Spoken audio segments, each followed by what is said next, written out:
कलयुग एक ऐसा युग जिसे शास्त्रों ने अंधकार का युग कहा है। सत्य युग, त्रेता युग और द्वापर युग के बाद यही चौथा और अंतिम युग है। इसका आरंभ महाभारत युद्ध के बाद हुआ था। कहते हैं जब श्री कृष्ण ने अपना देह त्याग किया, उसी क्षण कलयुग ने धरती पर कदम रखा। इस युग की सबसे बड़ी पहचान है धर्म का पतन, सत्य का विनाश और अधर्म का उत्थान। इंसान जितना बाहर से सभ्य दिखेगा, भीतर से उतना ही क्रूर और पाखंडी होगा। यही कारण है कि ऋषि मुनियों ने चेतावनी दी थी कि कलयुग में रहना सबसे कठिन होगा, क्योंकि धर्म, प्रेम और भक्ति यहाँ सबसे दुर्लभ होंगे।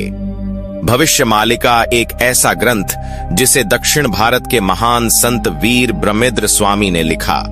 कई 100 साल पहले उन्होंने भविष्यवाणी की थी कि आने वाले युग में लोहे की चिड़ियां आकाश में उड़ेंगी, लोहे की गाड़ियां धरती पर दौड़ेंगी और इंसान अपनी ही प्रकृति को नष्ट कर देगा। जब उन्होंने यह सब लिखा तब न विमान थे न ट्रेन, लेकिन आज देखिए सब सच हो चुका है। यही नहीं, उन्होंने साफ कहा था कि कलयुग में बेटा अपने पिता को मार डालेगा, बहू अपने ससुराल को जला देगी, भाई भाई एक दूसरे का खून करेंगे और रिश्ते केवल पैसों पर टिके होंगे। क्या आज का समाज हमें यही चेहरा नहीं दिखा रहा? भागवत पुराण और विष्णु पुराण भी यही कहते हैं, कलयुग में लोग धर्म के नाम पर दिखावा करेंगे। मंदिर तो होंगे, लेकिन उनमें सच्ची भक्ति नहीं होगी। रिश्वत, भ्रष्टाचार और स्वार्थ इंसान की पूजा बन जाएगा। राजनीति केवल सत्ता और लूट का खेल होगी। औरतें अपने सौंदर्य और शरीर के लिए पहचानी जाएंगी। मर्यादा और त्याग भुला दिए जाएंगे। पुरुष अपना जीवन सिर्फ वासना और भोग में गंवाएंगे। बेटा माँ बाप को घर से निकाल देगा और उनसे घृणा करेगा।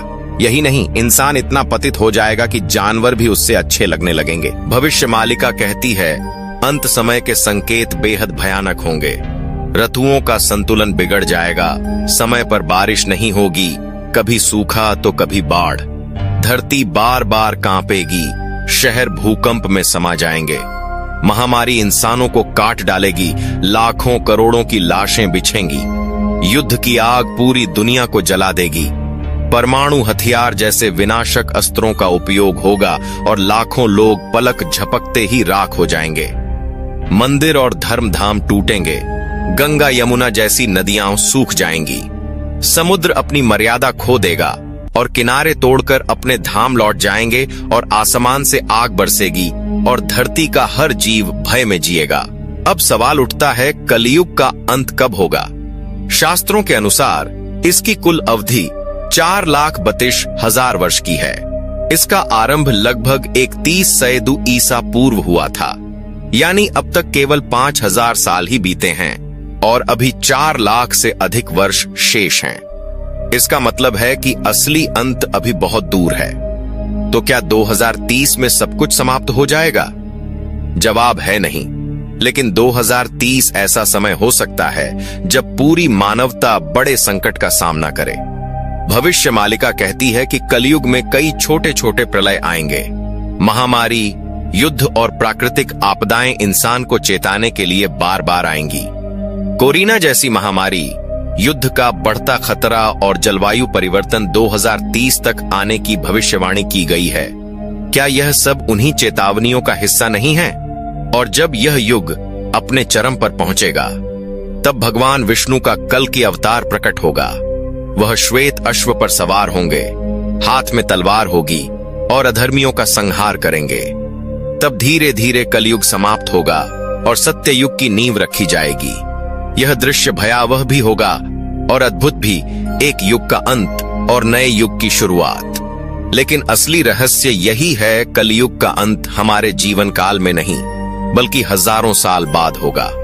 परंतु हमारे लिए अंत कभी भी आ सकता है। जब हम धर्म छोड़ दें, माता पिता का अनादर करें, रिश्तों को पैसों पर बेच दें, तब हमारे जीवन का कलयुग वहीं समाप्त हो जाता है। भविष्यमालिका हमें डराने के लिए नहीं, बल्कि चेताने के लिए लिखी गई है।